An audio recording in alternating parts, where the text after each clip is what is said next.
tourne. Adrien Abosi, toujours ici à Genève.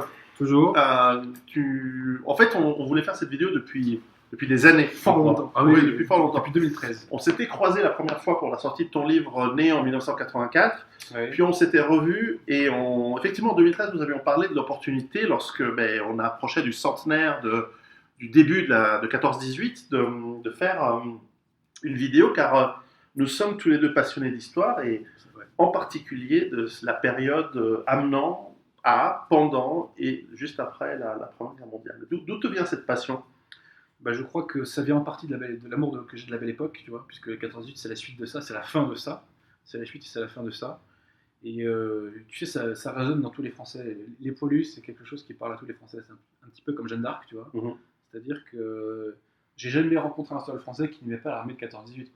C'est impossible. Tu es obligé de tomber sous le charme de l'armée de 14-18. Tu vois, les Pétain, les Foch, les Gallieni, le poilu de base. C'est impossible de ne pas tomber sous le charme de l'armée française de l'époque. C'est vrai que la Belle Époque, c'est une époque fascinante en termes artistiques, en termes de civilisation. Je dis souvent, les gens ne comprennent pas que... En termes de moustache aussi. C'est vrai, en termes de belles moustaches, il faut avouer que même celle du Kaiser, elle est pas mal. Et que oui, on a notre chien, mon chien qui... j'ai toujours préféré les chiennes aux chiens, mais il est gentil. Comment ça s'appelle la Belle Époque, c'est aussi à mon avis, l'apex, le maximum de la civilisation européenne. Je dis toujours, 1910, pour moi, c'est le summum. Et on a monté jusqu'en 1910, et depuis, on ne fait que descendre, et 14-18 est la cause de cette descente. En termes de puissance, c'est tout à fait certain, et d'ailleurs, il suffit de regarder une carte du monde. Hein. Oui. Et là, tu as la réponse, hein, très concrètement. En 1910, il n'y a que le Japon, la Chine, en partie, l'Abyssinie, donc l'Éthiopie moderne, qui ne sont pas sous domination d'un pays occidental, on va dire, européen ou américain. Il y a les pays d'Amérique latine, et encore, c'est assez ambigu comme sous domination lointaine, proche des États-Unis, mais lointaine pour le... Et justement, pour commencer, peut-être le contexte de 14-18, c'est un empire allemand en pleine croissance. Une croissance d'ailleurs presque irrationnelle. Irrationnelle, un peu comme les États-Unis des années 2000. Moi, je te dirais comme les Chinois, tu vois, plutôt des années 90-2000, tu vois, c'est une croissance de malade comme ça. Croissance industrielle, démographique. Les Allemands ont pris, je crois, 600 000 naissances par an. Enfin, un solde supérieur de 600 000 par an, ce qui est absolument colossal. Ouais. Et en plus, pendant ce temps-là, il y avait des Allemands qui partaient aux États-Unis. Hein. Oui. Donc, c'est... et en Amérique du Sud. Ouais, c'est vrai, beaucoup en Amérique du Sud. C'était un peu le cas dans beaucoup de pays européens à cette époque, mais l'Allemagne était sûre d'elle et dominatrice, comme on dirait aujourd'hui, mais un grand pays sûr de lui et dominateur, avec une puissance militaire terrestre déjà pratiquement la meilleure armée du monde à l'époque, de loin. Si on peut le dire. Une marine militaire qui était un peu le jouet du Kaiser, et puis qui est en développement. En grand développement, et qui a commencé à faire peur même à la dominance britannique. À nos amis anglois. On rappellera qu'en 1914, toute la flotte anglaise s'était réunie pour le jubilé en Angleterre. Toute sa flotte. Tu me l'apprends. Et que nous avons aussi, d'ailleurs, en 1914, l'ouverture du canal de Panama, sauf erreur. Peut-être je me trompe d'une année ou deux, mais certainement on a un contexte d'Europe et d'États-Unis qui dominent le monde, à quelques exceptions près, comme je disais, le Japon. Et la Chine qui est en train de se faire grignoter, et puis l'Empire ottoman qui est une des grandes causes du conflit, qui est en train de se désagréger, d'imploser complètement, et qui est grignoté d'abord par les pays balkaniques soutenus par la Russie, puis par l'Italie qui en 1911 lance une guerre méconnue mais très importante de conquête de la Libye et des îles du Dodécanèse contre l'Empire ottoman, et puis un début de naissance de nationalisme dans des pays qui ne l'avaient pas auparavant, notamment les pays, on va dire, arabes pour faire simple, au Moyen-Orient. On a un retour on a aussi une industrialisation de pays qui étaient en retard, comme l'Italie c'en est un, mais plus important, la Russie, qui commence à s'industrialiser, et donc avec des bouleversements. Les gens ne s'en souviennent plus aujourd'hui, mais au tournant du 19e siècle, il y avait des mouvements anarchistes à travers le monde, des présidents américains, des présidents français, des rois italiens et des tsars en Russie qui se sont fait assassiner par des anarchistes qui suivaient Bakounine, qui suivaient des gens de cette philosophie-là. Donc en fait, la violence, tu es en train de me dire qu'elle est. C'était les djihadistes de l'époque. Elle est l'extrême gauche. C'est possible, c'est bien possible. Pour peu que l'anarchisme soit de gauche, mais en tout cas, le vrai anarchisme. Mais en tout cas, c'est vrai que c'était une époque turbulente aussi dans les idées. Ça, c'est clair. Le 19e siècle avait vu arriver le romantisme, qui est à la source du mouvement pan-germanique, à la base. Merci Rousseau. Oui, merci Rousseau. Et en même temps, il y a aussi une approche qui est paradoxale quand on voit l'Allemagne, c'est une vraie démocratie, étonnamment. Oui, mais surtout, ils étaient plus avancés que nous en termes de normes sociales. Ouais. En tout cas, je parle de la France. Oui, en tout cas, on a un monde en collision, empire en collision. L'Angleterre est un empire, l'Allemagne est un empire, la France est certes une république, mais un empire colonial. Oui, tout à fait. La Russie est un empire. On l'a payé cher, hein. On l'a payé très très cher, nous. La colonisation, la facture, elle est lourde. Et on n'a pas fini de la payer. Même des pays qui ont rien colonisé, comme la Suisse ou la Suède, ils sont en train de la payer très cher. Et on a l'Empire austro-hongrois qui a aussi des problèmes internes, comme l'Empire ottoman, avec des nationalismes internes qui commencent à faire imploser cet empire. Et on nous explique à l'école que c'est un coup de revolver plusieurs coups de revolver à Sarajevo en juillet 1914 qui déclenche le conflit. Je crois qu'il faut distinguer deux notions. Il faut distinguer la cause et le détonateur. Tu vois. Et concrètement, la cause, selon moi, numéro 1 de la guerre, nous est assez bien détaillée par André Sheridan, qu'on évoquait tout à l'heure dans différents de ses ouvrages, à savoir que l'Allemagne avait besoin de faire la guerre pour réaliser son plan de domination mondiale. Mais pourquoi à ce moment précis ? Tu as évoqué tout à l'heure les guerres balkaniques de 1912, qui ont fait reculer la Turquie quasiment en Europe, je parle, sur les frontières actuelles d'ailleurs. Quasiment actuelles, voilà. Cette guerre a été une catastrophe pour l'Allemagne. Pourquoi ? Parce que dans son plan de domination mondiale, il y avait une jonction qui se faisait de Hambourg à Bagdad, mais en passant par l'Empire austro-hongrois. Donc il y avait une espèce de canal systématique qui permettait donc de faire cette espèce de masse gigantesque. Or, avec les guerres balkaniques et le redessinement des frontières, donc les trois pays principaux, Grèce, Serbie et Bulgarie, vont couper en deux en quelque sorte, je dirais, donc le bloc d'un côté germano-austro-hongrois et l'Empire ottoman. Et donc il n'y a plus de jonction entre les deux.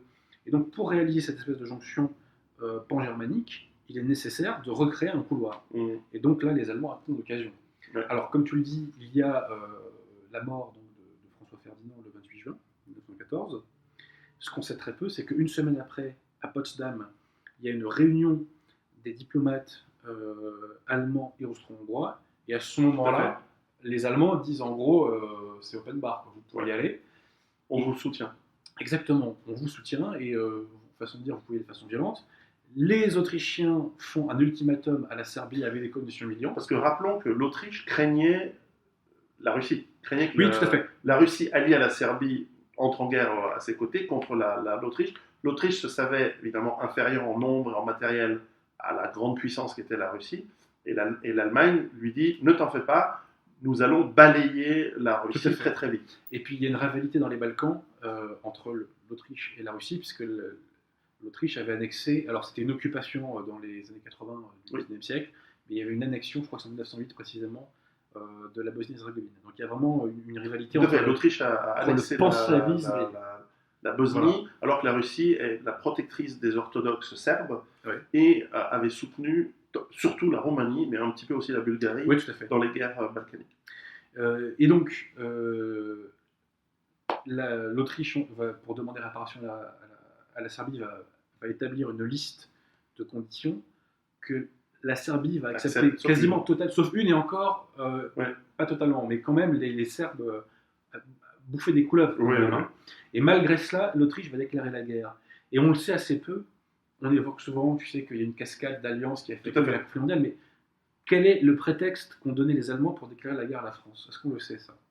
Le prétexte, c'est que des avions français aurait survolé deux villes, je crois que c'est Nuremberg, non, c'est pas, enfin bref, j'ai oublié, c'est deux villes proches du Rhin, et les aurait soi-disant bombardées. Mayence, Mayence et des villes dans la partie, comment on appelle ça, En Sarre.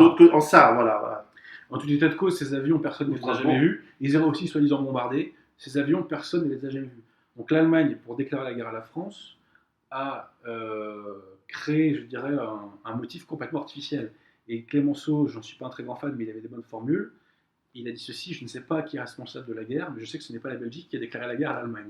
Ou non, qui a envahi l'Allemagne. Ce qui n'est pas totalement faux. C'est vrai. Ce qui n'est pas totalement Et faux. rappelons que le plan allemand était de balayer la France en quelques semaines. Le plan Schlieffen. Le plan Schlieffen, en attaquant à travers la Belgique, se faisant en menant l'Angleterre dans le conflit. Et une fois la France neutralisée, envoyer ses troupes grâce au chemin de fer très rapide, Ouais, tout à fait. et une mobilisation extrêmement efficace en Prusse orientale et en Silésie, et à ce moment-là, écraser les armées russes en Pologne. L'idée était que, en passant par la Belgique, on puisse prendre de revers, par une espèce de gigantesque mouvement de faux, on pouvait prendre de revers les armées françaises. Et divine surprise pour les Allemands, il y a en face d'eux le bonnet d'âne, Joffre, qui lui avait un autre plan d'attaque, le fameux plan 17. Quel était ce plan 17? Il faut penser à un élastique. Un élastique, plus on le tire, plus il devient fin.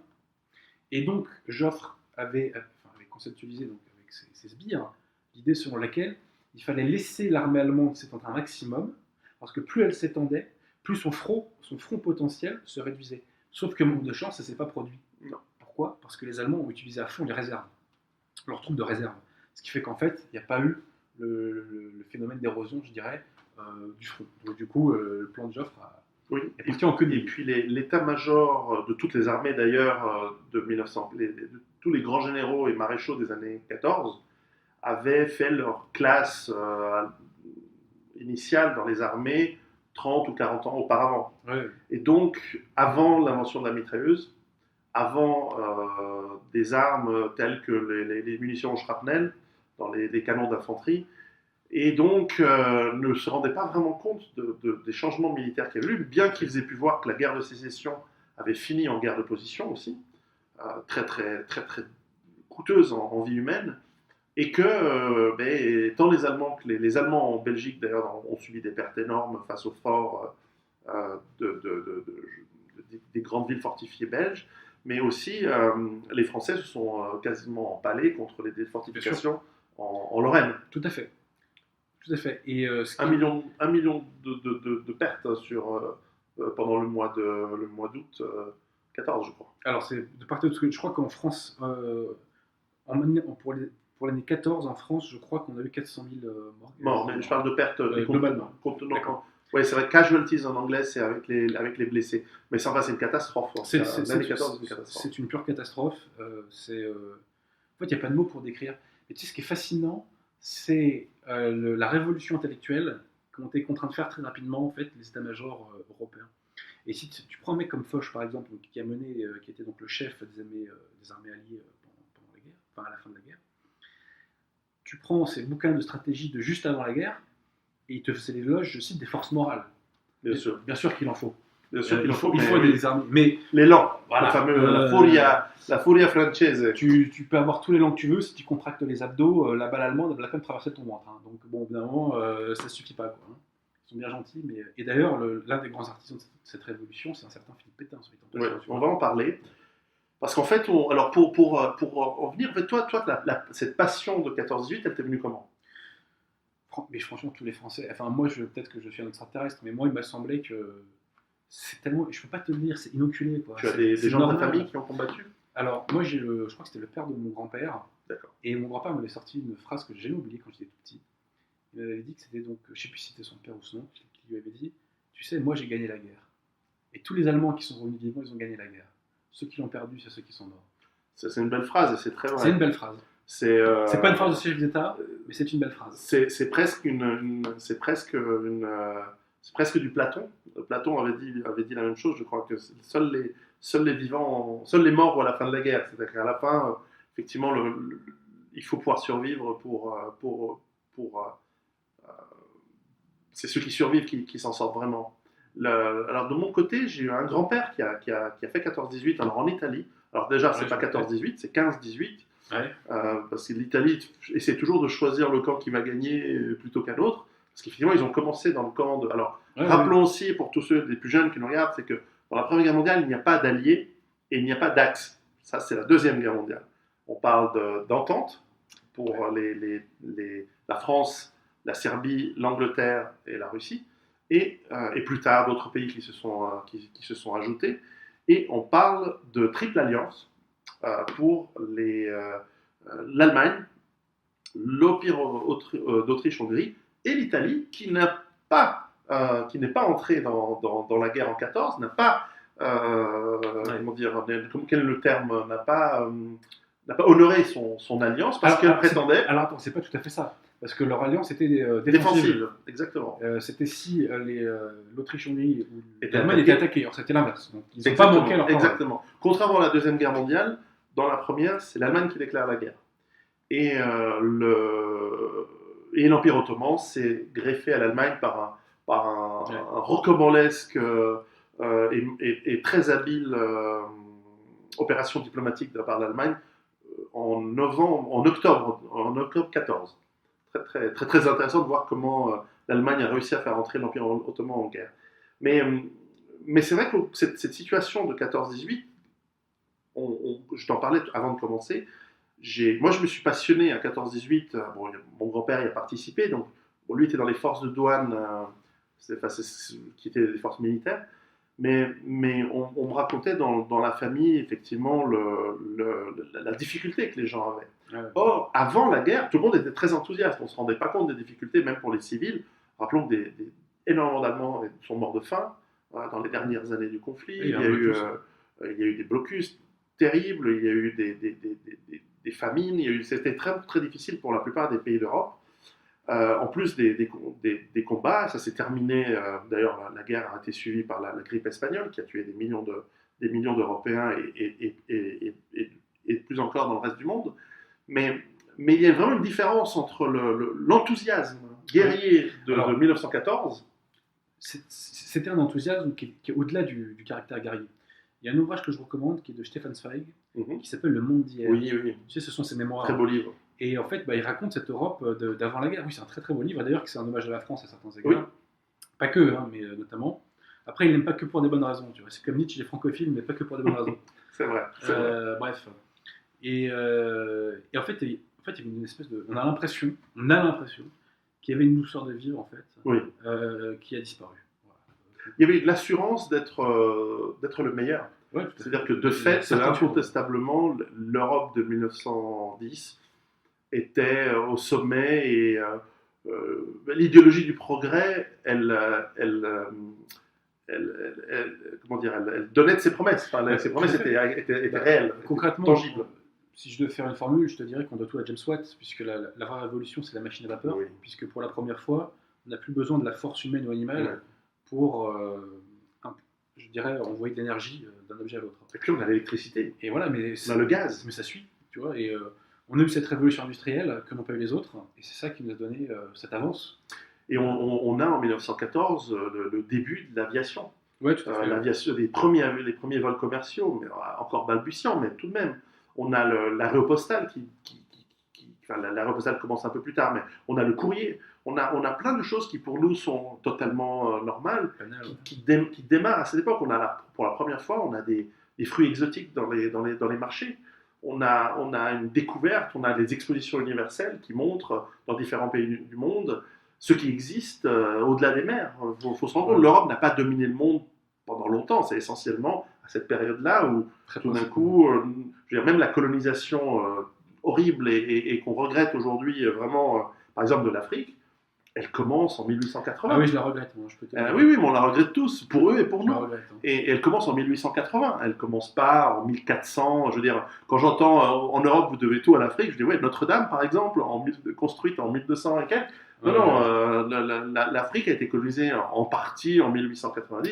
Je crois même que pour la plupart des pays, la colonisation a été, les routes ont été terminées dans les années 20 et 30. Disons que la colonisation de la plupart des pays en Afrique, à part l'Algérie, qu'on met de côté, Ça a duré 60-70 ans, quoi. Oui, du début à la fin. La contre-colonisation de la France, à mon avis, va durer plus longtemps, tu vois, malheureusement. Mais bon, c'est un autre problème, ça. Ça nous amène un siècle après 14-18. C'est vrai. Restons. Ouais. Là. Et donc,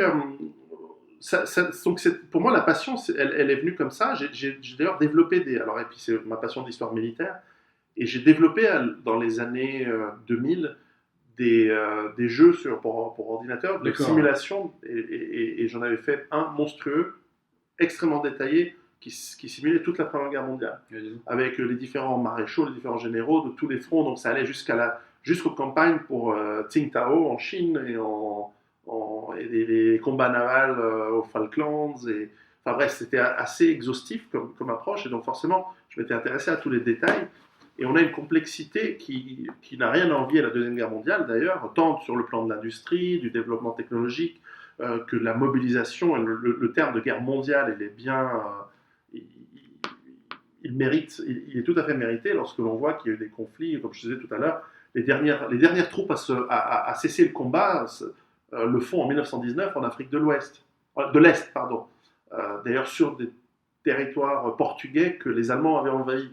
Il y a des histoires fascinantes à travers le monde. On parle souvent de l'armée d'Orient que les Français ont envoyé d'abord sur les Dardanelles, mais ensuite c'est notre Normandiano. à Salonique. Mais oui, mais il fallait le faire à l'époque. Oui, bien sûr. Et il y a des combats navals. Je veux dire, il y a des qui aujourd'hui se souvient de la flotte française qui bombarde les Dardanelles en janvier-février 1915. Bref, il y a des aspects méconnus, et c'est vrai qu'on nous parle sans arrêt, et avec raison, puisque c'est là où l'essentiel de l'effort a eu lieu, des tranchées du front de l'Ouest, un petit peu du front de l'Est également. Les Russes ont donné, hein, ils ont aussi eu des millions de morts. Et puis la Révolution. Ils l'ont payé très cher. Ils l'ont payé très très cher. La facture a été sévère. Oui, très très cher. Et on a en fait l'importance, il me semble, à 100 ans après cet événement, l'importance de cet événement n'est pas assez rappelée dans les médias. C'est simple. Hein. On évoquait tout à l'heure, enfin si tu veux, au début de la vidéo, on évoquait la domination occidentale, mais c'est surtout de l'Europe. Hein. C'est-à-dire que les États-Unis sont nos créanciers pendant la guerre, oui. Mais c'était surtout de l'Europe. Et concrètement, tu sais, moi, il y a des gens qui me disent que des fois que je suis germanophobe. C'est absolument ridicule. Les États-Unis, en 1914, c'est à peine 40 millions d'habitants. C'est à peine la population de la France. Je ne pense pas que c'est plus. Mais là où je voulais en venir, c'est que tu vois, ton serviteur est parfois qualifié de germanophobe par des individus de notre milieu. En fait, je ne suis pas germanophobe, c'est que je ne suis pas nazi, contrairement à certains d'entre eux. Moi non plus. Et d'ailleurs, c'était condamné par l'Église, le national-socialisme. On ne peut pas l'être, on n'est pas socialiste. Ouais, puis on n'est pas de gauche, donc on ne peut pas être nazi. Quand tu es catholique, tu te soumets au magistère, et le magistère a condamné le nazisme. Ça, c'est vrai. Ça, c'est vrai. Passons. Mais moi, ce que je reproche à l'Allemagne au XXe siècle, c'est d'être à l'origine du suicide de l'Europe. Et d'ailleurs, l'Allemagne, c'est la branche sur laquelle elle était assise, c'était la puissance dominante en Europe. Donc, elle-même a payé cher, ça. Alors, si on peut se faire légèrement l'avocat du diable... Oui, c'est le cas de le dire. Tout le monde pensait que la guerre allait être expédiée en quelques mois. Que ça allait être au mieux une répétition de la guerre de 70, c'est-à-dire quelques mois, quelques batailles qui allaient balayer... évidemment, chacun pensait que ce serait l'autre. Et finalement, ça a duré bien plus longtemps. Et si on va se faire l'avocat du diable, en janvier-février de 1915, il n'y avait plus de munitions. Et donc, de fait, la guerre aurait dû se terminer en début 1915.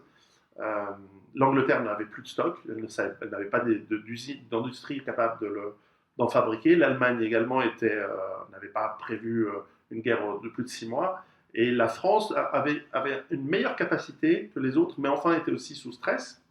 Et c'est là où les industries ont dit au gouvernement, si vous ne nous payez pas en or, on arrête, on ne va pas investir pour fabriquer de nouvelles usines.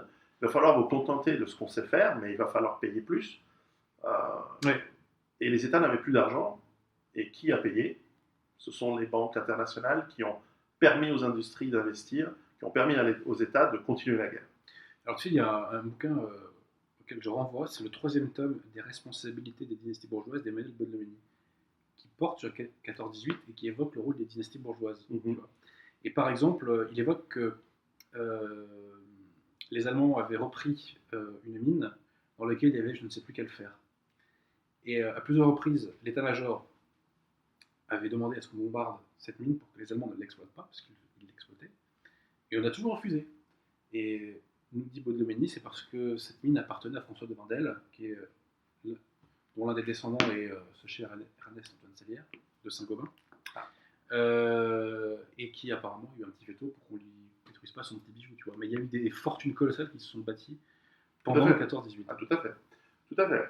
Et donc, alors ça ne s'est pas su sur le moment, mais ça s'est su plus tard. Et puis, il y a eu aussi des démarches diplomatiques pour la paix qui ont été faites, notamment quelques-unes ici en Suisse, et par la Suède, et qui ont été refusées par les belligérants, on va dire, occidentaux, car on leur avait promis qu'une communauté allait pouvoir pousser pour l'entrée en guerre des États-Unis.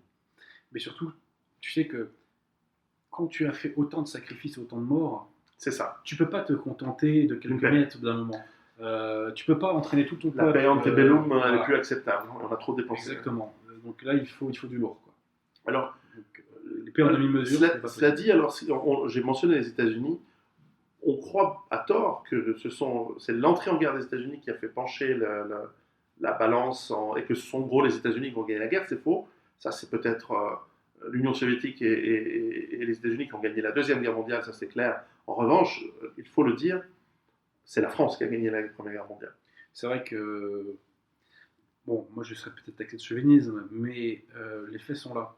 Tu sais, avant d'arriver sur 1918, ce qui est intéressant, c'est 1914. Tu sais que dans mon ouvrage sur l'affaire Dreyfus, qui se termine par la guerre, j'évoque cette intervention de la Verge le 6 septembre 1914, où elle stoppe les Allemands de la main, tu n'iras pas plus loin. Mais ce qui est intéressant, c'est la bataille de la Marne. Voilà, exactement. Mais ce qui est intéressant, c'est ce que von Kluck en écrit. Et il explique qu'en gros, on a fait reculer les Français sur des centaines de kilomètres en 15 jours. On penserait que les mecs seraient complètement sur les rotules. Et au contraire, ils ont la pêche, ils relancent les combats et compagnie, ils réenvoient la sauce, voilà. Donc l'homme français, en quelque sorte... Non, il ne voulait pas perdre face à l'Allemand. Exactement. Une fois, ça suffisait. A été solide. Et puis tu vois, tu lis l'ordre qui est donné pour la bataille de la Marne, c'est en gros... Vous mourrez, mais vous ne reculez pas. Ouais. Ce qui aujourd'hui serait condamné par les droits de l'homme et compagnie, et blablabla, soit dit en passant. Donc avec certains principes, on perd les guerres. Aujourd'hui, on préfère mourir que de combattre, ça c'est évident. Bref.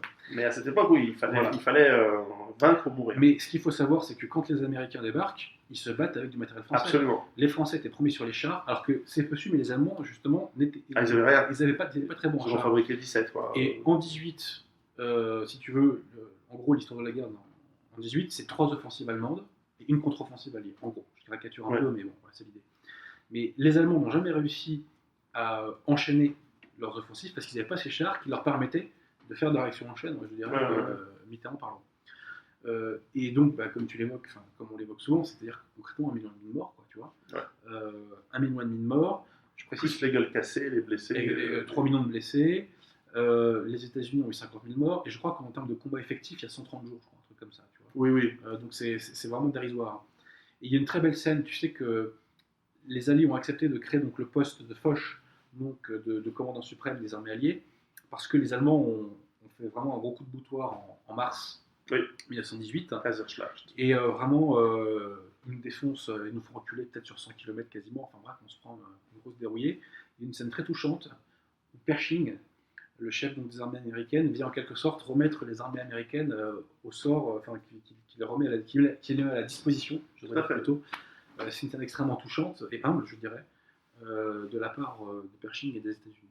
Quand on lit, moi j'ai beaucoup lu des récits des militaires américains de cette époque, et effectivement, ils étaient en admiration face à l'armée française, plus que face à l'armée britannique, qui a eu des problèmes considérables pendant la Première Guerre mondiale, et qui était équipé, formé par les Français. Oui, tout à fait. Et qui était en grande admiration par l'armée française. D'ailleurs, l'armée française est sortie la première armée du monde, et ce jusqu'en 1940. Oui, tout à fait. C'était le zénith de l'armée française en quelque sorte depuis au moins un siècle en tout cas. Depuis Austerlitz. Voilà. Alors ceci étant dit, bon, moi je l'ai un peu mauvaise parce que Clémenceau nous a empêché d'aller à Berlin, si tu veux, pour des raisons de finances internationales, soit dit en passant.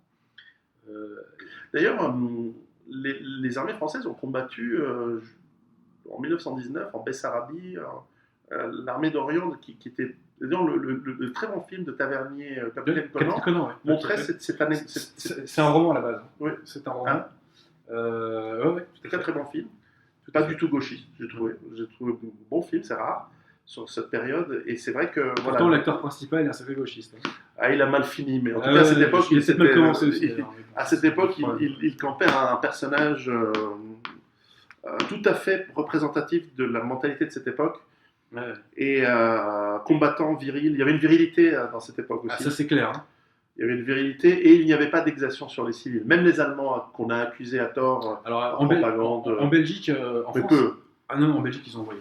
Oui, je te garantis que c'est pas comme en Pologne. Non, mais après c'est pas comme en 45. On est d'accord, on est loin de ça. Mais disons que bref. Non, mais je veux dire, il y avait encore un côté chevaleresque. Oui, je vois ce que tu veux dire. Alors, il y a toujours des exactions, évidemment, mais là où il n'y avait pas une armée, il y a toujours du malheur. En revanche, il y avait encore un esprit chevaleresque de tous les combattants. Il y avait encore un respect voilà, lorsque l'ennemi se rendait. Je vais te raconter une anecdote issue d'un roman que tu as sans doute lu, qui s'appelle À l'Ouest rien de nouveau. Bien sûr. De Remarque. Ouais. Un écrivain allemand. Et il y a une scène très touchante. Brûlé par les nazis. Enfin, lecture interdite par les nazis. Et bien, écoute, il y a une scène très touchante, tu vois, où en fait, donc c'est le narrateur qui est un soldat allemand de mémoire, qui se retrouve face à un Français et en gros, il s'entretue. Ouais. Le soldat allemand a pris de remords et il fouille les papiers du soldat français et il trouve donc les papiers d'identité et il voit marqué, je crois, Gérard Duval, typographe. Et il fait, j'ai tué un typographe.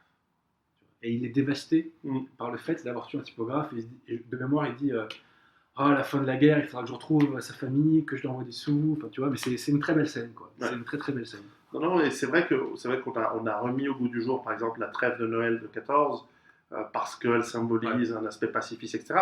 Très bien, et à juste titre, on voit qu'il n'y avait pas cette haine, finalement, entre les ouvriers, les paysans allemands, italiens, français, russes ou autres. En revanche, on voit qu'il y avait justement un combat qui pouvait être dur, qui pouvait être terrible, mais en même temps, il y avait un côté chevaleresque. Et je me permets aussi. Et lorsqu'on se rendait et on était bien traité. Je me permets de te citer aussi un autre bouquin, j'ai plus le nom exact, c'est un général français qui l'a écrit, qui s'appelle Gloire aux humbles de 14-18. Ah, mais je le cite dans La France disait contre elle-même. Et il évoque des anecdotes d'héroïsme, si tu veux, d'individus. Et c'est hallucinant. Et il y avait un patriotisme de malade. C'est-à-dire que tu as des mecs qui se prennent une balle dans la tête et qui repartent au combat parce que tu vois, elle n'a pas touché le bon vide. Enfin, c'est des trucs de fou, quoi. On peut parler du colonel Drian, je ne sais pas si tu connais, qui est mort à Verdun. Le colonel Drian, qui était un député français. Donc au printemps 14, il est réélu député. Quand les combats éclatent, il s'engage volontaire dans l'armée à 60 ans. Et il est mort à Verdun au combat, quoi. Donc ça, c'est une figure vraiment extrêmement française, quoi. Alors je pense que ce qui est intéressant de rappeler, c'est qu'on nous a aussi beaucoup, et dans un certain aspect, avec raison, nous a aussi beaucoup montré les aspects terribles, négatifs et horribles de cette guerre, puisque dans les tranchées, il y avait la boue, la pluie, évidemment, les rats, les cadavres puants dans le No Man's Land. Je ne sais pas comment on dit en français le No Man's Land. C'est comme Week-end, c'est la même chose. Voilà, c'est les zones de non-droit de la République de l'époque, c'était le No Man's Land. Mais voilà. On nous montre aussi, voilà, on nous montre cette horreur de la guerre. Et c'est juste. Souvent, on nous le montre avec un dessin un peu utopiste, pacifiste. Je pense aux bandes dessinées de excellente bande dessinée de Tardy, mais aussi certains livres, effectivement, par exemple Barbus, Le Feu, ou même Remarque, effectivement, Rien de nouveau sur le front de l'Ouest. C'est un livre pacifiste, c'est pour ça qu'à un moment il a été interdit dans l'Allemagne nazie. En tout cas, l'auteur a été un peu mis à l'index. Mais on nous montre cet aspect négatif, et encore une fois, à juste titre, parce que vraiment c'était une boucherie, et il y a eu des généraux, moi je peux parler du côté italien qu'on m'a raconté, où l'offensive ne fonctionnait pas, on envoyait encore plus de soldats avec les mêmes tactiques qui ne marchaient pas, et simplement pour gagner quelques kilomètres. Je vois que l'Italie a eu une dizaine d'offensives contre les Autrichiens, pour des résultats infimes et avec des centaines de milliers de morts pour pas grand-chose. Et ça a amené d'ailleurs des révoltes. On peut parler des révoltes suite à l'offensive du chemin des dames, de Nivelles, qui n'était peut-être pas le plus brillant des généraux, et qui a été remis à l'ordre d'ailleurs par Pétain. Oui, tout à fait. Le chemin des dames, je crois que c'est le 16 ou 17 avril 17. Je crois qu'en quelques heures, il y a 15 000 morts. Ouais. C'est-à-dire que concrètement, les Allemands n'étaient pas là où on s'attendait qu'ils soient. Et ils nous attendaient avec leurs mitrailleuses. C'est aussi terrible que l'offensive de la Somme des Anglais. Oui, tout à fait. Et on peut comprendre à ce moment-là que chez les soldats qui n'ont jamais fait de défaitisme ni n'ont jamais voulu se rendre. Oui, bien sûr. Et ils ont simplement dit on ne veut plus être à l'offensive tant qu'il y a ces stratégies qui usent les hommes comme on userait tout à fait. de choses sans valeur. Donc, comme je te l'ai évoqué, le grand artisan de cette révolution psychologique, c'est Pétain. Et il a mis donc Pétain est devenu donc, le commandant-chef des armées françaises en mai 17, si je dis pas de bêtises. Oui. Et il a mis en œuvre directement donc, à la bataille de Malmaison, qui est vraiment, il y a une nouvelle utilisation de l'artillerie. Oui. Tu vois, il avait brillé l'année précédente à Verdun. Oui, tout à fait. En organisant la défense de Verdun, de Verdun face aux offensives allemandes. Et précisément, il a mis en place ce qu'on appelle la voie sacrée, parce que Pétain n'a pas fait toute la bataille de Verdun, mais il a géré le temps chaud. Ouais. Il a mis en place la structure logistique qui s'appelle la voie sacrée, qui a permis de tenir. Et le roulement aussi d'hommes, parce qu'en fait, je crois qu'il y a près de 80% des soldats français de l'époque qui sont passés par Verdun. C'est énorme, quoi. Oui, et c'est vrai qu'on a, à partir de cette approche très intelligente et très humaine, si on peut dire, si on peut utiliser ce terme, et rationnel, parce qu'en fait, on s'est rendu compte que déjà les réserves humaines n'allaient pas être infinies, et puis que la motivation, ce fameux élan, cette motivation de combattre qui était là, eh bien, il allait amener éventuellement des révoltes ou des mutineries.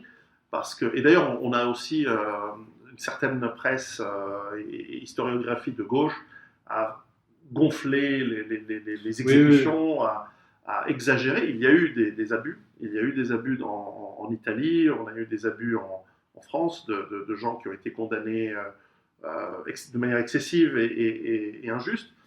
Mais il n'y a pas eu autant de fusillés que ça. Quelques dizaines seulement.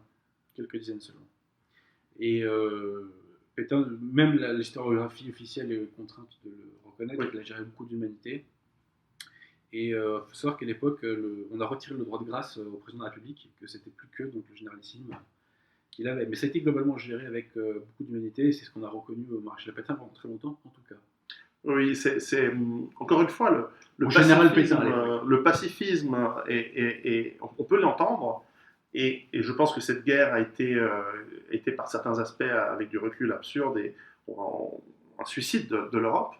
Néanmoins, il faut reconnaître qu'elle a aussi été utilisée par les pacifistes qui ont contribué à la défaite, par exemple, de 1940, et qui ont tordu, comme d'habitude, les faits, pour en changer la narration, pour avoir une histoire encore une fois, antipatriotique et utiliser finalement la volonté qu'ont chaque individu, et notamment les vétérans de cette époque, de vivre leur vie, non pas dans une tranchée et au combat, mais de vivre avec leur famille, sur leur terre ou dans leur travail. Ça a été manipulé et utilisé, et souvent, on a du cinéma dans les années 60-70.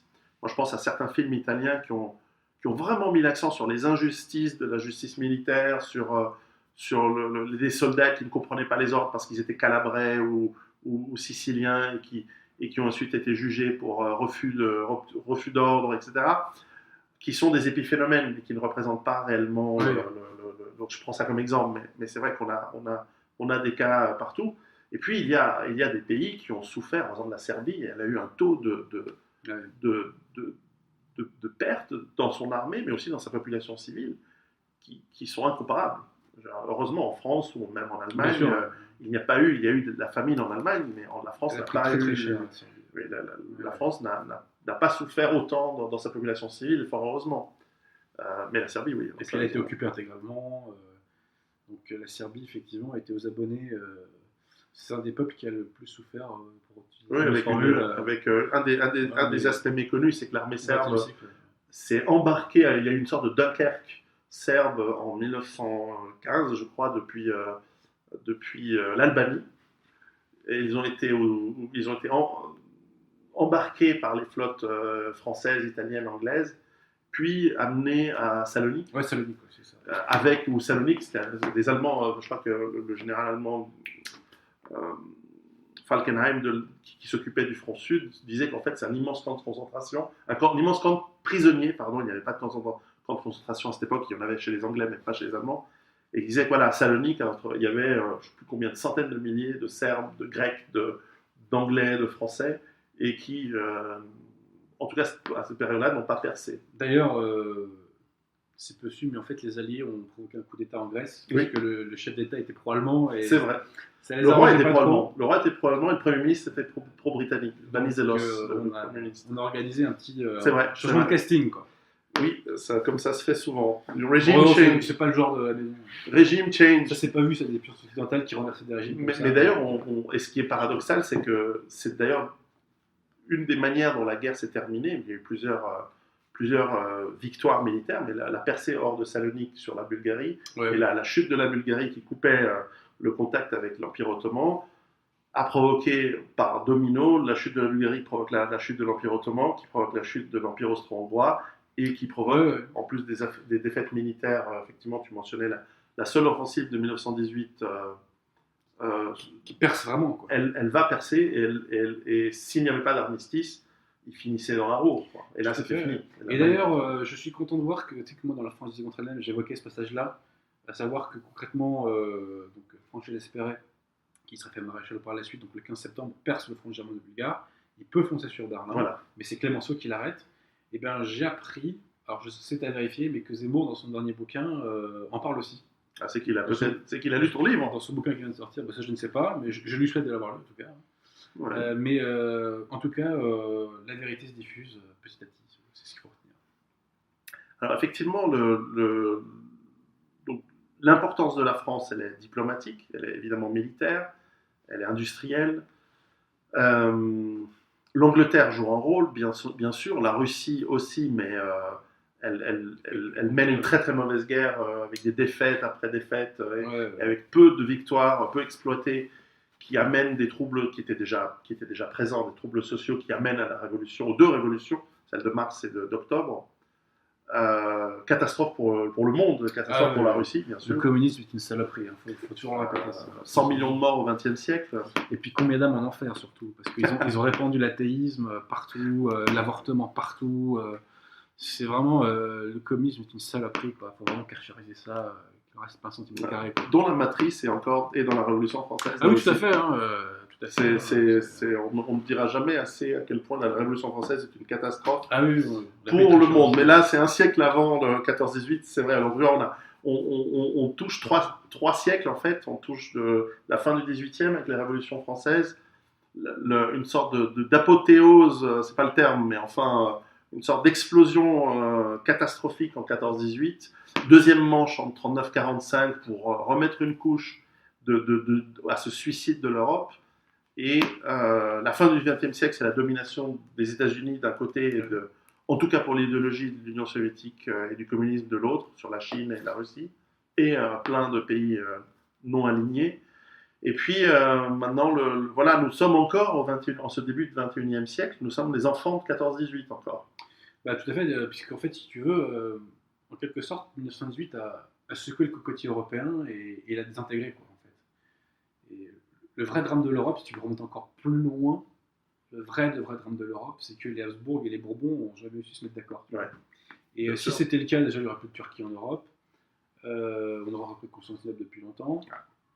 On aurait solidifié les choses, on aurait fait une Europe sous le sceptre du catholicisme. Mais bon, malheureusement, pour des considérations temporelles, les princes catholiques sont foutus sur la gueule entre eux. Mais en gros, en détruisant la dynastie des Habsbourg, on a quand même détruit ce qui faisait l'équipe de l'Europe depuis des siècles. Ouais. Et après, on a abouti à tout ça, quoi. C'est-à-dire que concrètement, il y avait un boulevard face à l'Allemagne, un boulevard s'est dégagé devant elle.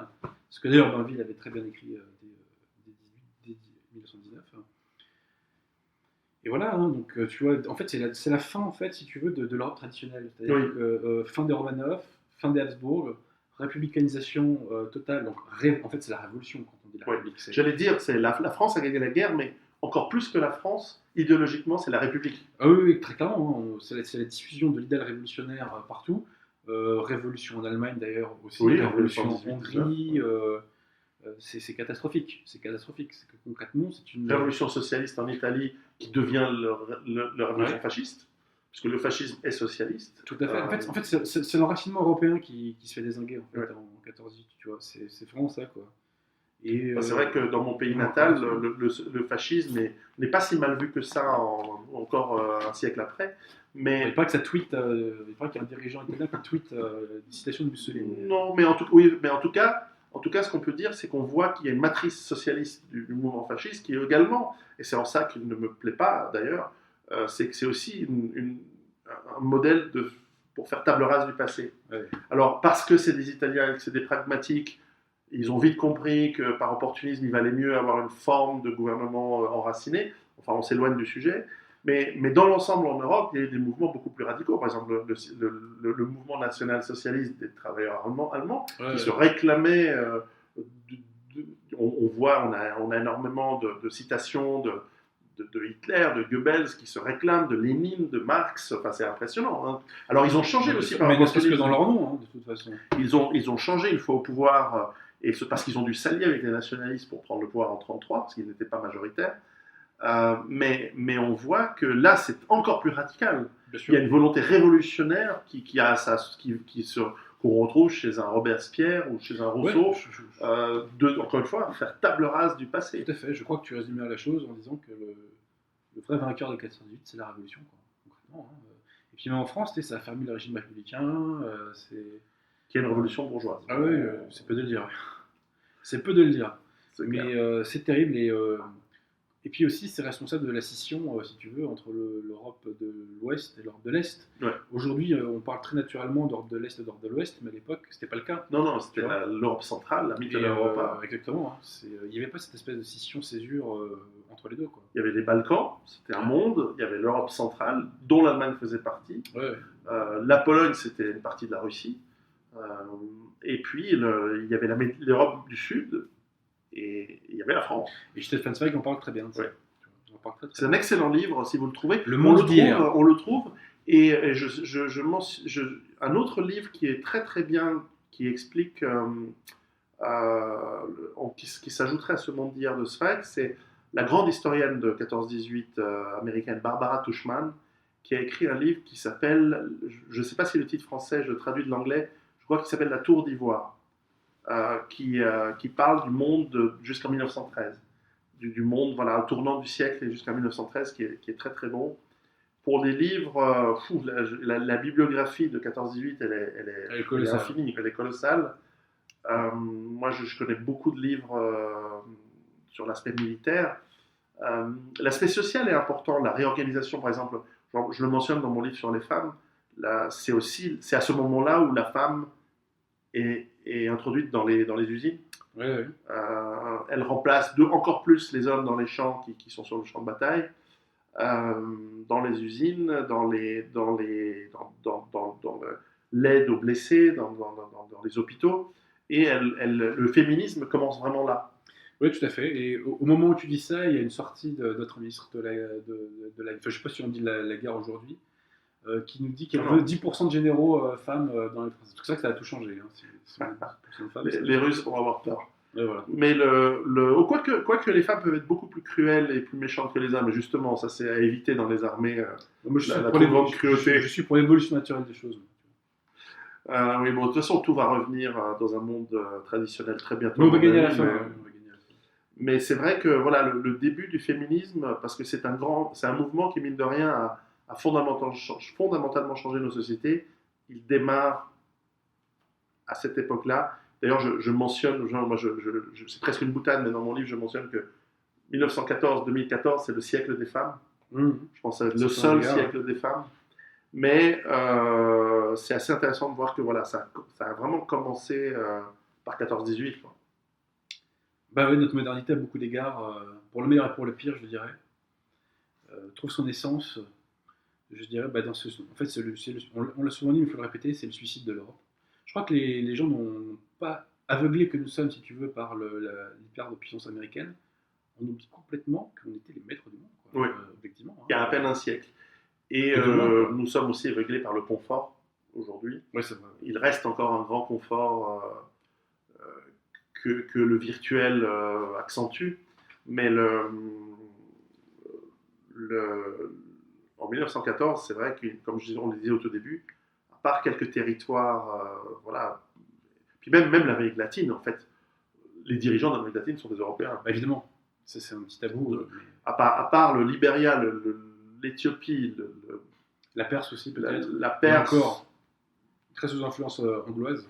Oui, et le Japon et en partie la Chine qui est en train de s'effondrer. Et la Chine encore est extrêmement colonisée par les Européens, ils en veulent encore, hein, des traités qu'on leur a imposés. Tout à fait. L'Allemagne et le Japon se sont castagnés là-bas. En 14, oui. Donc la Chine était quand même... Il y avait une colonisation informelle. Ah oui, jusqu'en 1900, jusqu'en 45, la Chine est encore le jouet des Occidentaux, si on peut dire. Et je le regrette, hein, tout ça, moi je le regrette. Parce que la dominance du monde, c'est une chose, mais... après, c'est la vie, quoi. Mais après, voilà, on est toujours... Et puis, je vais te dire un truc, mon cher Pierrot. Moi, ma maxime à moi, malheur au vaincu. Il ne fallait pas être faible. Ça, c'est vrai. Tu vois, nous, on est assez cons pour faire rentrer chaque année, ne serait-ce que légalement, 200 000 Suédois par an. Malheur au vaincu. C'est à nous qu'il faut s'en prendre, tu vois ce que je veux dire?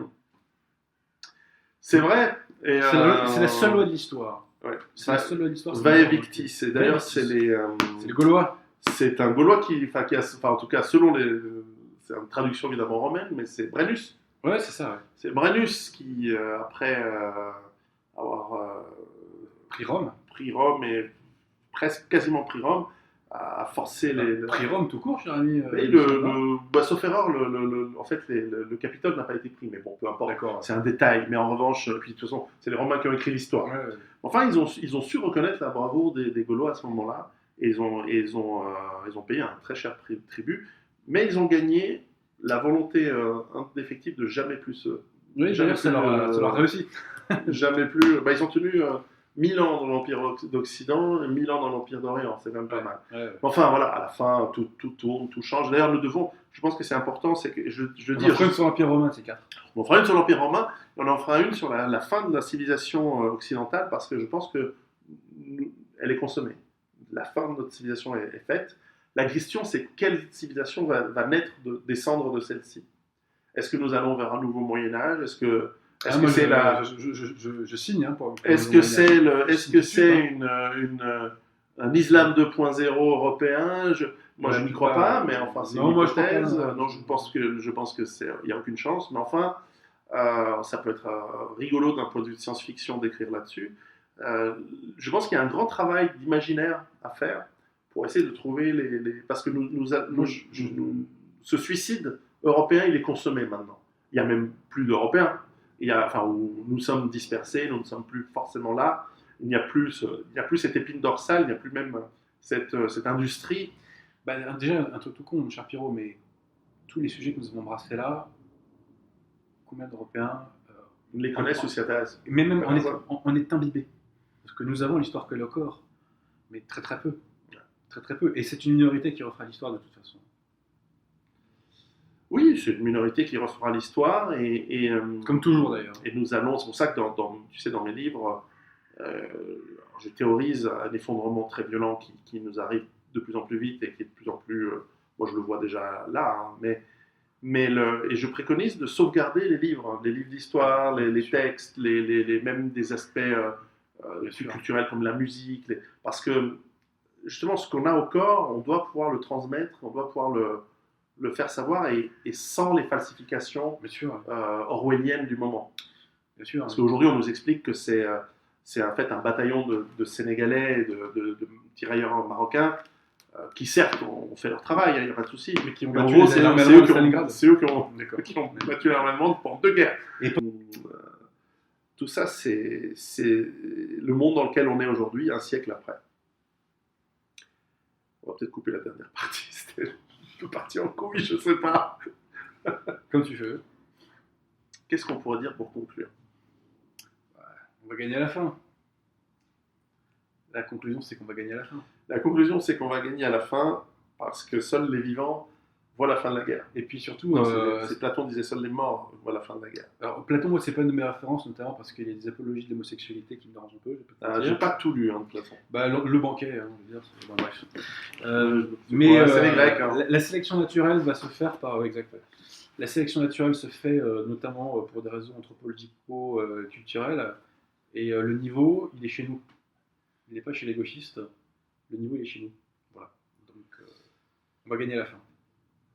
Ça prendra du temps, ça sera douloureux, on va souffrir, mais on va gagner à la fin. Il n'y a aucun doute. Et en plus, on aura les grâces du bon Dieu. Eh bien, même pour moi qui ne suis pas croyant, j'abonde dans ce sens. J'espère qu'on Jamais aura trop tard. les grâces. Comme pour lui. Que les puissances de l'univers nous aient dans leur bon papier. Ça, c'est clair. Adrien, ça m'a fait plaisir de te recevoir en Suisse. Mais moi aussi, mon cher Pedro. On pourrait discuter des heures. Là, on a fait vite, on a essayé de condenser, mais on en fera d'autres. Bah oui, sur l'Empire romain, par exemple. Sur l'Empire romain, il y a beaucoup à dire. Là, c'est pas 4 ans de guerre, c'est 2000 ans. Ah ouais, comme tu dis. Ça finit l'Empire romain, il se termine en 1453 Ah oui, tu avec parles la de chute Byzance, de ouais, Byzance, si on veut. Qui était un châtiment pour avoir répudié le catholicisme en 1054. Et puis, certains pensent que la Russie, c'est la troisième Rome, c'est la suite. Et Zemmour pense que c'est la France, la suite. Oui, je suis pas d'accord. Mais non plus. Je suis pas d'accord avec. Sur ce point, je suis pas du tout d'accord avec Zemmour. Oui. Il fait du bon boulot par ailleurs, hein, mais là-dessus, je pense pas. À bientôt.